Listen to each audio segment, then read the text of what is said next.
Hi, I'm Alan Langford, and this is What the Fund, episode 23. What the Fund is a critical, humorous look at failing crowdfunding projects, sometimes a successful one. This episode, we're going to take a look at two fails and a winner. So let's get started. We have the Doggy Urine Deflector. This is a patent-pending device. The fellow's backing this. He's looking for $10,000. He has a dollar raised so far, and he's got 3 days to go.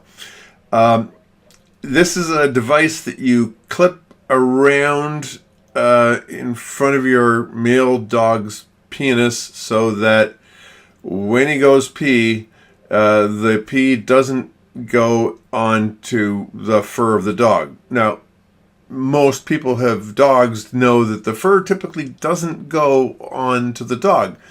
In this case, this particular dog has never learned how to lift its leg, and so this brain cell has built a product to address that market, which is fine if the market is his dog, but now he's decided to go out to the world and meet this need. I don't know how you get from there to here. Like, one would think that before you went to the trouble of filing for a patent application and doing a Kickstarter and creating a little video, and well, there wasn't much production in the video, but anyway, one would think that before you did that, you might like ask a few friends or try to find maybe one other person who has the same problem and thinks it's a good solution before you went to all of this trouble.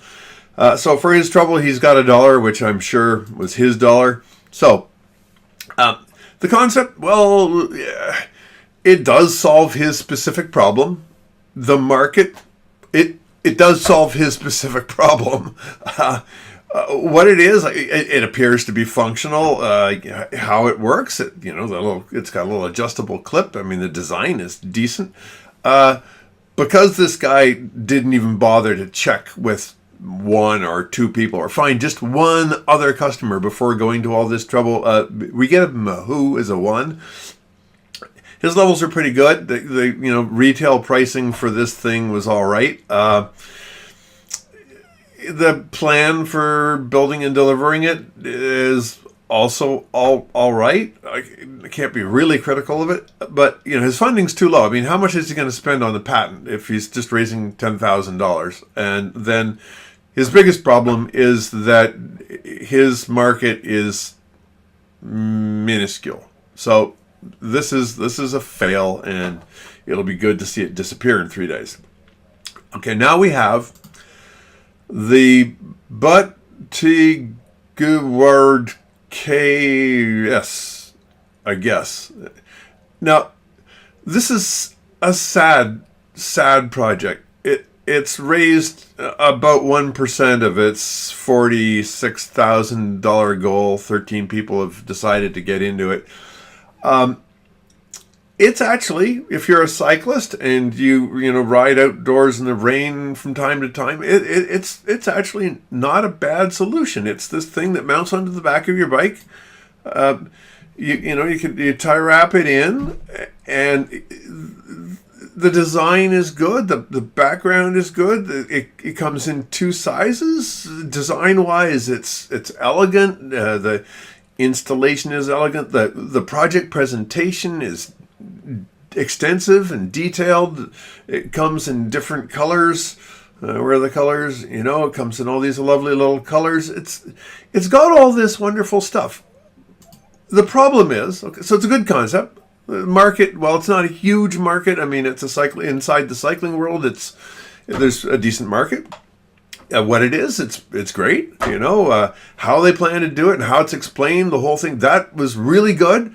The team has got a design history and a good engineering and industrial design background, and the product looks like these guys have got their act together. The levels are reasonable for how much you spend to buy one of these things. They're not overly expensive. The plan was good. The funding level looks pretty good, but Butt-Guard KS, I mean, from this company, they call themselves their naming sucks. Don't let your industrial designer guys into the branding department. If I was cycling with one of these things on, and somebody said, "Hey, that looks pretty cool," I'd be going, "Yeah." And I said, "What is it?" It's called a butt guard. No, don't call it butt guard, and don't use 4 case changes in the middle of your stupid product name so that you can take out some vowels and call the butt guard. Like, find a branding guy, relaunch this project. It looks like it could be a winner for your naming conventions where it's so dumb. Oh, God. Okay, I need positive after that. We have the Voyage sleep mask. This is a padded sleep mask. It's got a little Velcro strap on the back of it. This is an excellent presentation. It talks about all of the features. It shows examples of it in use. It's got a nice little bag that it comes with. There's the rotating 360 views. There's all this stuff. Okay, this one I'm not too sure about. I wouldn't necessarily fall asleep with my cell phone sitting on the table beside me, but that's not exactly a huge criticism, And everybody likes to nap, so this thing's cool. It's adjustable. Once we get through the repeat of all the features and the fabric and all these things, the pricing is pretty good. The rewards are good. This is an excellent presentation. They've got the timeline. These guys have got a track record of successful Kickstarter projects.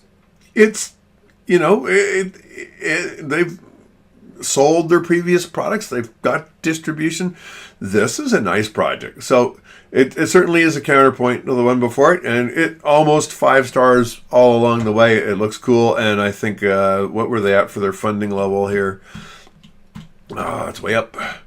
Yeah, they're at about 300%, just over around 300% of their funding level with 5 days to go. They could easily hit 400. So so that is a nice little project from a good company.